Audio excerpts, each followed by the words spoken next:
In technology, the wearable category is exploding. One example, these new smartwatches. While wearables are cool, they could serve a much more meanuful purpose.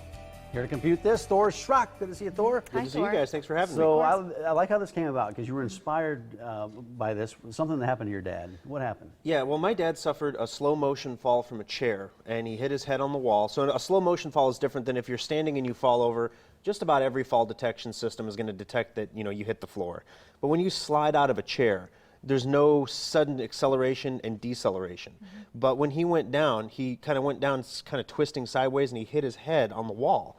So when he hit his head on the wall, he knocked himself out, and then he fell on his arms, and he laid there for 24 hours. When he came to, he couldn't move his arms, he couldn't roll over, he couldn't get up. So he literally laid on the floor for 24 hours. This happened in March. Yep. We have a picture right after this happened, and he was admitted. How's he doing today? Actually, it's been miraculous. We've had a lot of people praying for us, and a lot of people, pulling together to help him and send him well wishes. And he had a 33% chance of surviving the initial fall. One thing that a lot of people don't realize is when you're over the age of 65 and you fall, after the first hour on the floor, your muscles, it's almost cartoonish. They start rapidly breaking down. And we're talking rapid, like he was on the floor for 24 hours. He lost at least half of his body's muscle mass in 24 hours. Yeah. So imagine how you would feel if you woke up one morning and half of your muscle were gone. You couldn't sit up in bed. You couldn't stand up. You couldn't take a spoon to your mouth. You couldn't drink from a cup. And I've got some video of some of that stuff, and we're going to be releasing that on the Allen Band Facebook page. But the bottom line is he's in Hillcrest Rehabilitation. They're doing amazing things with him right now, and he's getting a lot of his capabilities back. But we had a family meeting, and from this point forward, he's going to need to have 24/7 supervision at home, and that's different than it was before. Well, fortunately, you got to him. He's getting the care he needs now. But through this, you're talking about the Allen Band, right? Yes. What is this? How do you expect to take this further? All right. So while I was in the hospital with my dad, I'm sitting there playing the what if game. I found him, and it was 24 hours, and I had seen him 2 days before that. My sister had visited with him yesterday or the day before. So, it wasn't like he'd been unattended for a long period of time. And I'm like, how could I have found him faster? What if he would have had one of those life alert things or something? Would that have helped? Wouldn't have helped in this case. It wouldn't have detected the fall. And everything on all the current systems is predicated on you pressing a button. He wouldn't have been able to press a button. He couldn't. He couldn't. His arms were pinned. His teeth, he smashed his mouth on the wall, so he was bleeding from his mouth. His tongue was swollen. His lips were cut. He couldn't talk. So how does a person in that state get help? We all have little smart watches. If you have a Fitbit or something, you count your steps, you're doing great. But if it can count motion, it can also count lack of motion. And no one's thought of that yet. So I'm like, what if we had an inactivity monitor where it's unusual that he hasn't gotten up in the last 4 hours to go to the bathroom? Maybe it buzzes and asks him, are you okay? And if he presses the I'm okay button, that's okay, he's watching a great movie or something, or he just doesn't have to pee. Got it. If he's not okay, or if he says I'm not okay, or he doesn't press a button, then it can call for help. It'll alert somebody. But here's the problem. When I talked about this on my radio show, I asked a lot of my listeners, do you have Life Alert? What do you like about it? What don't you like about it? And the overwhelming response I got was people would love to have a Life Alert, but man, the monitoring is $41.95 a month. It's cost prohibitive. Yeah, and if you get Life Alert and you're 60 and you have it till you're 75, you're going to spend $8,000 or $9,000 in monitoring. So how does your band work, this whole idea? And he's just now at this point where you can invest in it, and it's kind of exciting, the route you're taking. It's a whole different way of doing a project than anything we've done tablets, we've built things before, but nothing where we've looked at crowdfunding. So the big advantage of the Allen Band is there's no monitoring cost. It's free monitoring for life. And everyone looks at us like, you're crazy. How could you do that? And that's why I can't go to the SBA and say, give me a loan to do this the old way, because the SBA would look at me and say, you're not going to make a lot of money. So why would we do that? It doesn't make any sense. Well, I'm not trying to make a ton of money with this. I'm trying to save people's lives with this.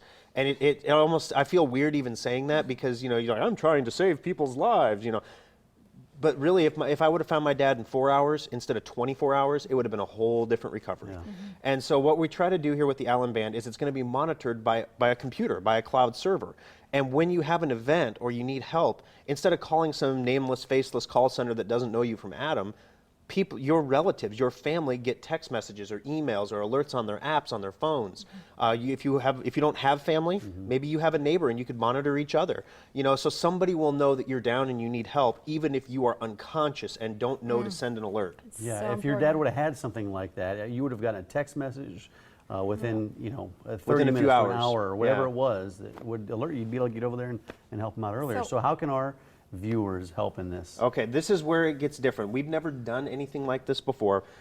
We need to raise $22,800 roughly. The number bounces around a little bit as we talk to the factory, but it's going to be between $22,000 and $23,000 that we need to raise to develop the prototype, the actual device itself from the factory. Now, rather than trying to fund this like a normal project, because you know we can't get our lenders to give us money for this because they're saying, well, if you were going to charge $41.95 a month for it, we see the model there.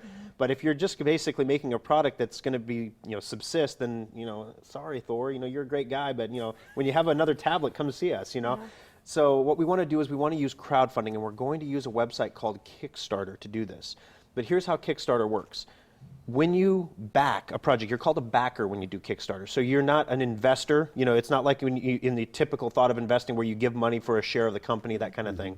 When you're a backer, you're saying, that's a good idea. There's a whole bunch of rewards you can get. Use different levels, anywhere from $10 all the way up to $1,000 that you can back a project. When you back a project, though, you become involved with the project. You're on the development team. You have the same access that I do to everything. So instead of me and my, you know, 5 teams, you know, my 5-person team of engineers working on a device, you know, we're going to have our 5-person team of engineers plus however many hundreds and hundreds of backers we have that will be able to give us feedback and get in the loop. And on one hand, you know, it's an incredibly powerful tool. So right now what we're trying to do is we're trying to get as many people as possible to go to the Allen Band Facebook page at facebook.com/theallenband, THEALLEN band, the Allen Band. If you type in ALAN band, you'll get like a band, Like and a music that's group, not it. right? That's not us. Or listen, we posted it on the Morning Blend page. I've got it on Mary Nelson, the Morning Blend, if you'd rather go that route to find it. Here's what the page looks like, so you know you're in the right spot once you get there. And so from there, what? You'll just keep everyone apprised as to Yeah, so Kickstarter. we're not launching the Kickstarter yet because with Kickstarter, the big important thing is the first day that you launch, Yeah. you have to have as many people back the project as possible. What that does is it catapults it to potentially to the front page of Kickstarter, and then everybody around, everyone around the world can see it and back the project. It's So we're not such- asking for money, we're not asking for support. We're asking questions about the development. But just check it out at the Facebook page and like the page. That's the best thing you can do to help us right now. That's a Yeah, it's an valuable exciting idea. concept, yeah. Yeah, I know we both look at it and think. It's really different. The special. crowdfunding is so different. It's fun, but it's way different. Yeah. Thank you, Thor. Thanks, Thor. We appreciate